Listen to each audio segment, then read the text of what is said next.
It's not an issue anymore.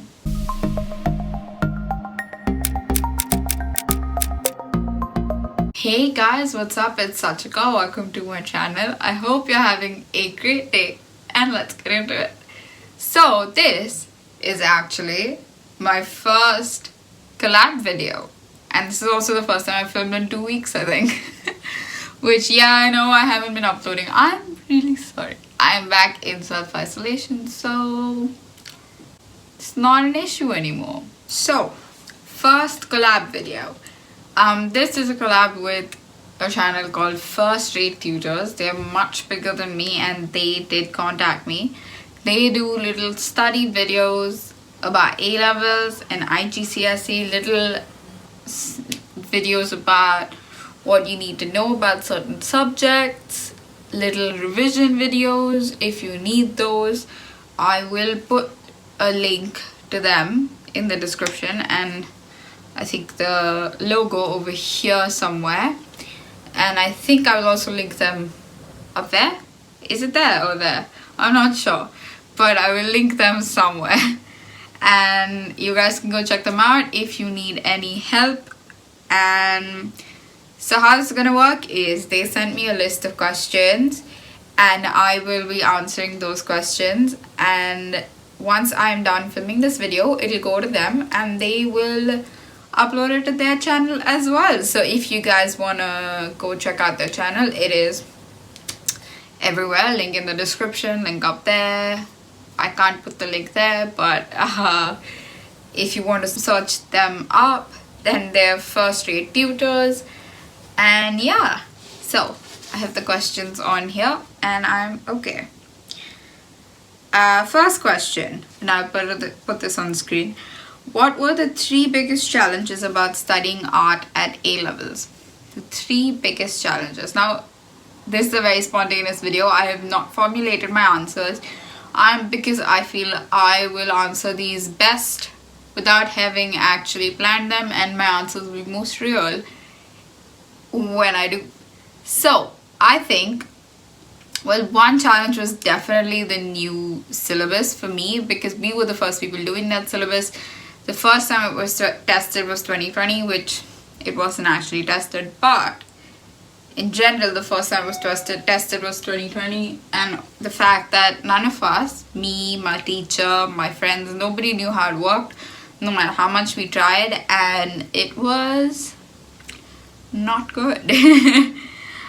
Although the workload was smaller because we were doing A2 size sheets instead of A1 size sheets, I think one of the challenges was not knowing what the syllabus expected of us.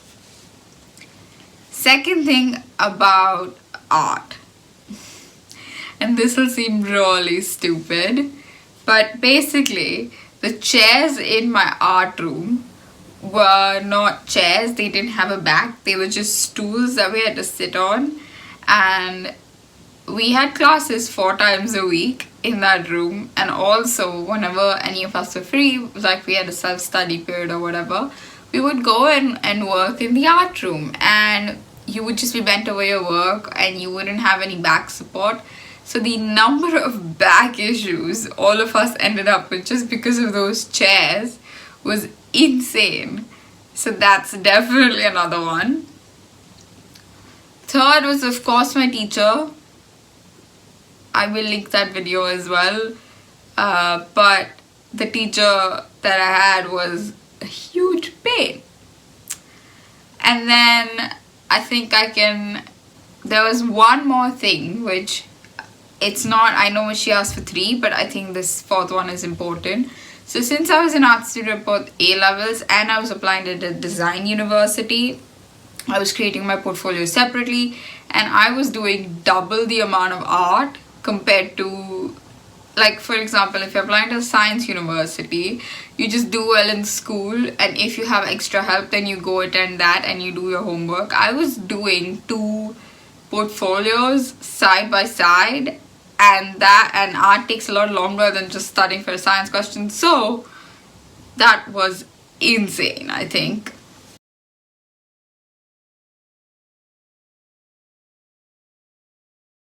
Okay, next question. You shared a horror story of a terrible experience with one of your teachers. What advice do you have for students who are struggling with a teacher that dislikes them? What advice do I have? So if it's honestly, the best advice I can give you is to pay the teacher no attention, because especially if you're in A levels, your internal grades don't matter as much. Only your finals do matter if you're in A levels and you're applying to a British university, because their conditions are based on your final grades.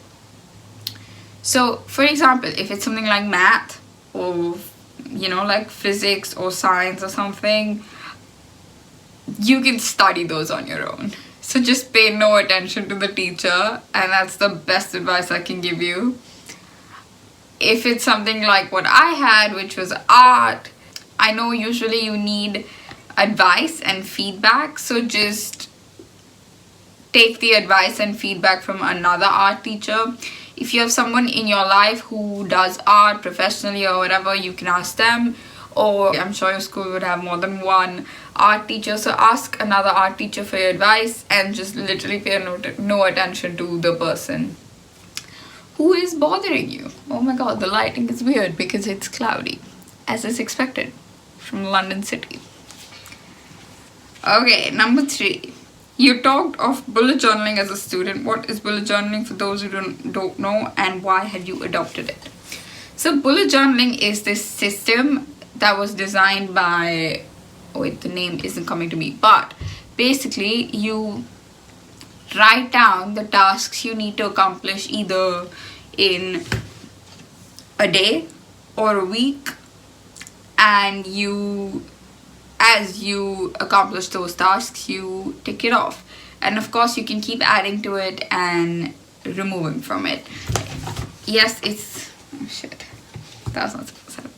Yes, it's kind of like a to-do list, but I use it for various other things. I have an events calendar, which I know is not exactly useful right now, but I have an events calendar that I put in there, where I put in birthdays and stuff, anything that I need to remember. I have added a grocery list that I need to take care of, because obviously I buy my own groceries now.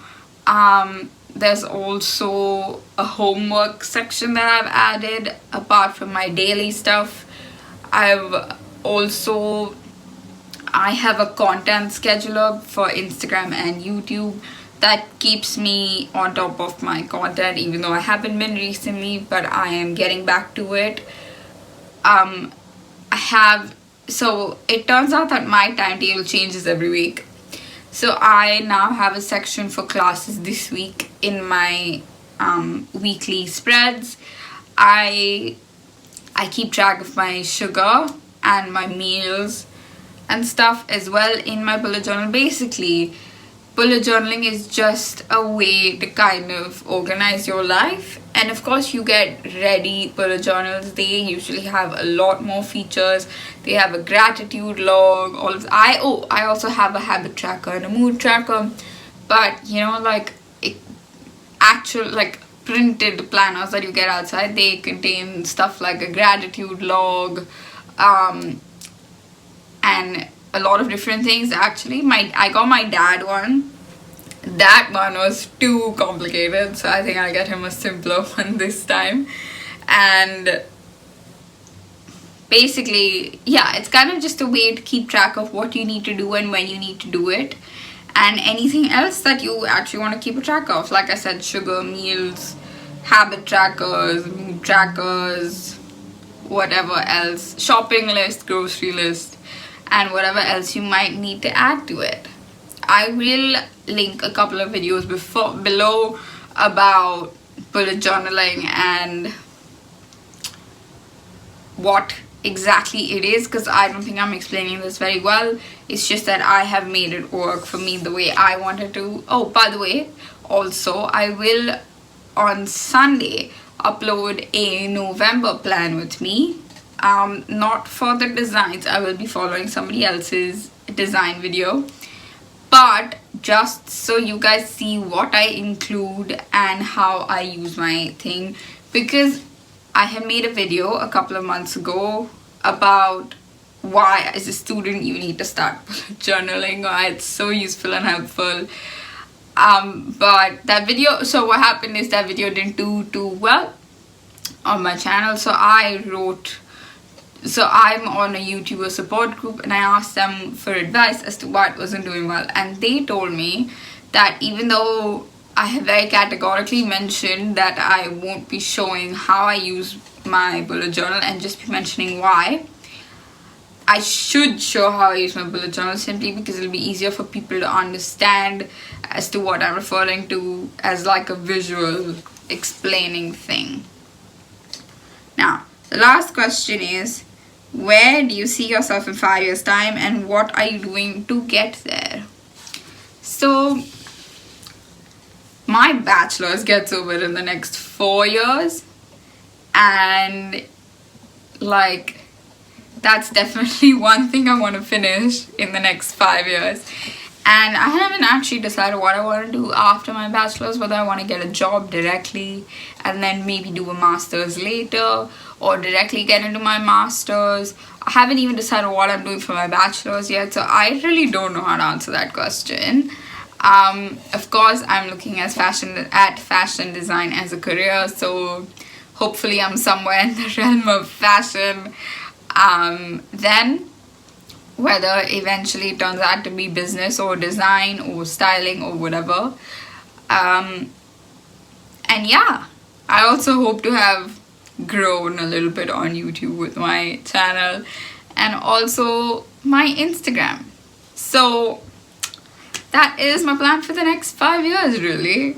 And yeah, I think that's it for this video. I hope you guys enjoyed it. I hope you guys have a great day.